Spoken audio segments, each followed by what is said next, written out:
Bonjour, aujourd'hui, toujours dans le confinement, et nous allons décortiquer un best-seller. Alors, si vous voulez vous faire remarquer sur Internet, des fois on se dit on va prendre un sujet que tout le monde connaît. Les chats par exemple. Hein, on sait bien qu'on a toujours du succès, mais bon, comme vous le voyez, c'est pas toujours intéressant dans la mesure où un chat fait ce qu'il veut. Alors je vais vous proposer un autre sujet. Voilà, la guerre. Deuxième guerre mondiale, hein, et on va se dire, oui bien sûr, c'est pas compliqué de faire un best-seller, il suffit de prendre un sujet que les gens aiment bien, des contes, des livres pour enfants, des recettes de cuisine, ou les chats. Hein. Mais je crois que ça ne suffit pas, hein, j'en suis même persuadée. Alors voilà le cas d'un livre qui a une belle histoire. Au départ, j'ai fait bénévolement, par amitié, un atelier d'écriture avec des dames qui avaient 8 ans, 8-10 ans au début de la guerre. Et il n'y avait pas d'ambition particulière à ce propos. Et je me suis rendu compte en écoutant leurs souvenirs qu'elles avaient énormément de choses à dire pendant 70 ans. On ne les avait pas écoutées parce qu'elles avaient survécu, parce que forcément, hein, 8 ans, on n'était pas dans les maquis. Elle n'était pas non plus dans une population à risque particulier, elle n'était pas juive. Bon, une était la fille d'un résistant, hein, et a d'ailleurs perdu son papa. Mais les autres, ma foi, elles ont surtout essayé de grandir, de vivre tout simplement, et leurs parents, qui étaient tous de conditions modestes, ont fait ce qu'ils ont pu pour les protéger. Donc on n'a pas un livre d'héroïsme, on a un livre sur la vie de tous les jours. Et c'est peut-être ça qui en fait un point de vue tout à fait original. Euh, c'est ce que je pense d'ailleurs pour faire un livre que les gens apprécient. Eh bien, le sujet, certes, est important, mais plus encore la façon dont on va relater le sujet. Et ici, il s'agit d'un point de vue de fillettes. De fillettes qui vont raconter comment elles vivaient, comment elles allaient à l'école, comment elles aidaient leurs parents au chant, comment elles essayaient de jouer, si tant est qu'on puisse appeler jeu la somme de travail qu'elles effectuaient dans leur famille. Comment elles ont rencontré les Allemands, ce qu'elles en ont pensé.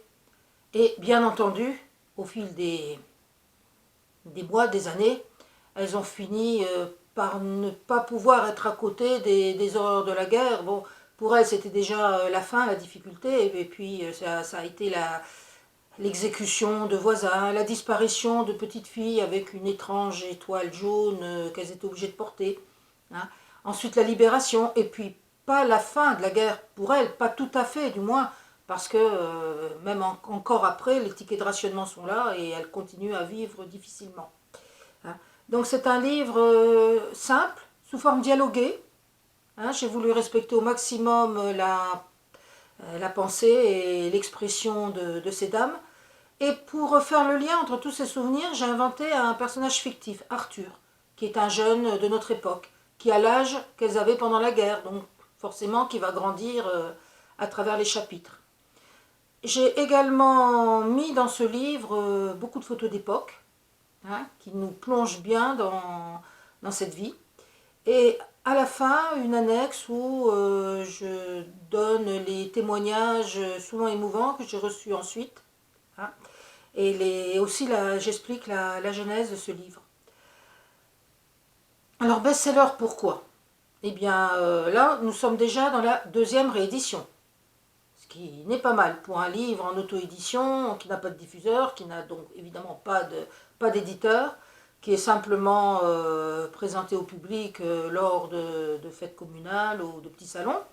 Hein.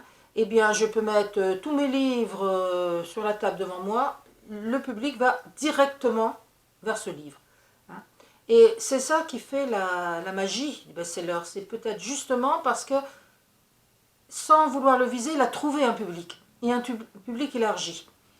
Moi, au départ, il y en avait deux sortes de publics. Les mamies, qui avaient donc l'âge des dames qui racontent ses souvenirs. Ensuite seulement leur mari, leur fils, Hein, c'est amusant, les hommes venaient après. Hein. Et puis également les ados et pré-ados qui ont l'âge d'Arthur et qui découvrent cette guerre d'une façon particulière. C'est une belle réussite qui n'a pas été voulue, et c'est peut-être ça aussi le secret, c'est qu'il y a une part de chance également dans cette préférence. Mais je reste persuadée que pour que le livre reste, pour qu'il devienne quelque chose qui puisse traverser un peu les générations, parce que là il est en train de trouver un autre public. Maintenant que les mamies, beaucoup de mamies sont décédées, hélas, eh bien c'est leurs enfants, fils et filles, hein, qui en plus des petits-enfants se penchent sur ce livre et veulent retrouver les souvenirs de leur famille. Hein. Donc pour qu'un livre reste, eh bien, il y a le sujet, certes, la façon de le raconter, le point de vue adopté, le style, hein, il faut que ce soit intéressant. L'objet livre lui-même qui doit être joli, hein, il ne faut pas non plus se moquer du public en leur donnant n'importe quoi. Hein. Et je crois surtout qu'il faut aimer ce qu'on fait et le faire le mieux possible. Eh bien, je vais peut-être vous en lire quelques extraits maintenant. Hein.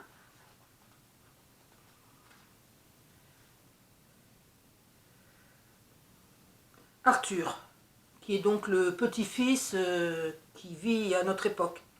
Vous les anciens, vous ne dites jamais pareil. Un jour c'est « Oh, si tu avais connu la guerre ». Et quand je demande « C'est quoi la guerre ?» vous avez l'air de me dire que c'est tranquille, sans trop de difficultés. Michel, tu as raison Arthur. Et Jeanne aussi, quand elle dit qu'elle a eu une certaine chance.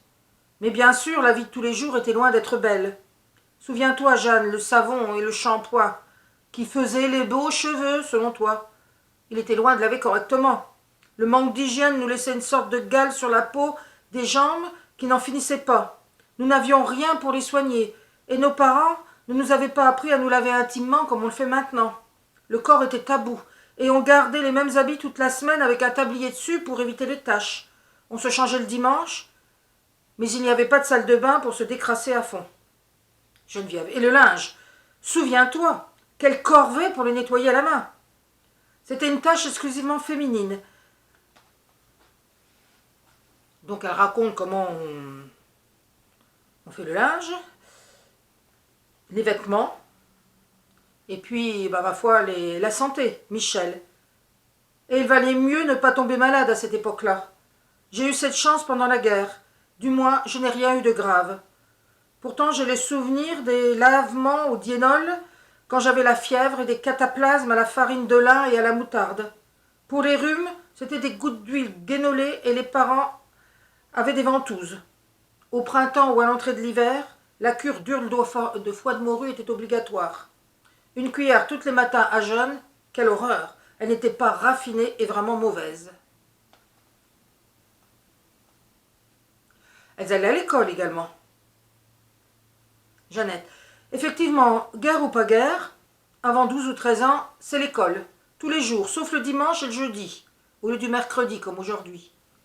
Nous y recevions une éducation que l'on jugerait bien sévère maintenant.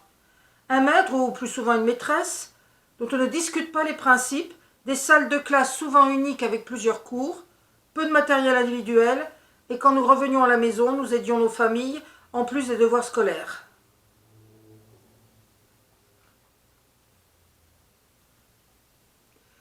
Une éducation aussi qui sépare les filles des garçons.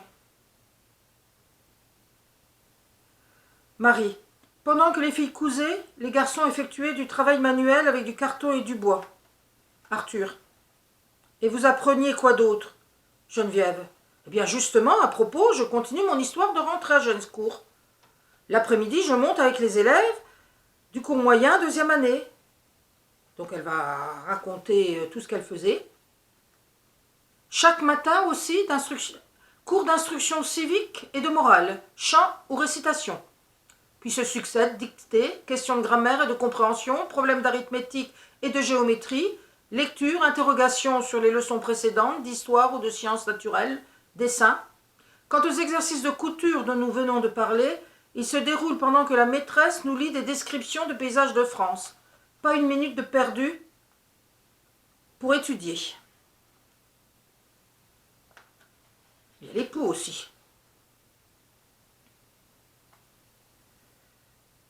Eh oui, Arthur, la propreté, on y revient encore. Cela tournait à l'obsession. Mais était moins répandu que maintenant, ni salle de bain, ni machine à laver à domicile. Tout le monde devait montrer ses mains en arrivant. Si elles étaient sales, nous devions aller les laver avant de nous installer à notre place en silence. L'institutrice vérifiait aussi les cheveux. Il fallait prouver que nous n'avions pas de poux. Chaque quinzaine, la maîtresse passait les têtes en revue. Elle prévenait la famille et celle qui en avait. Et bonjour les séances de vinaigre chaud et de marée rose sur le crâne. Alors il y a les jeux, mais des jeux c'est surtout du travail. L'instituteur qui un jour disparaît et ne revient plus parce qu'il a pris le maquis. Les bombardements. Et peu à peu, on voit arriver. Les parents n'arrivent plus à cacher toutes les horreurs à leurs enfants.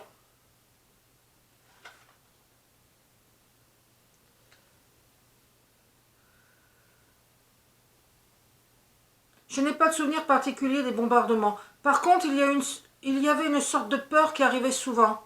Je me souviens quand les Allemands descendaient la route de Langres au pas cadencé en chantant. Le bruit des bottes sur la chaussée était impressionnant.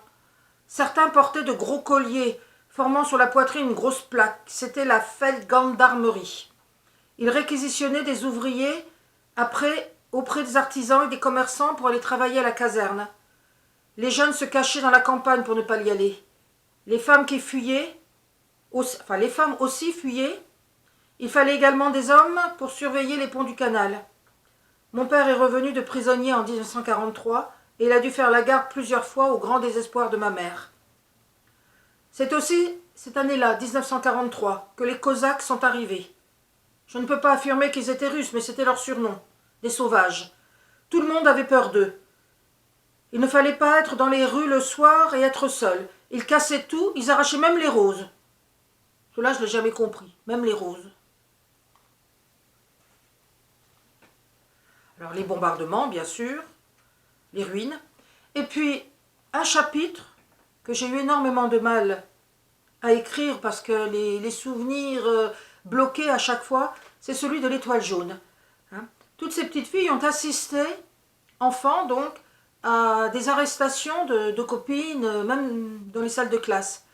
Et des années après, c'était comme si elles avaient peur d'en parler, comme si elles étaient responsables, pauvres petites, comme si c'était de leur faute.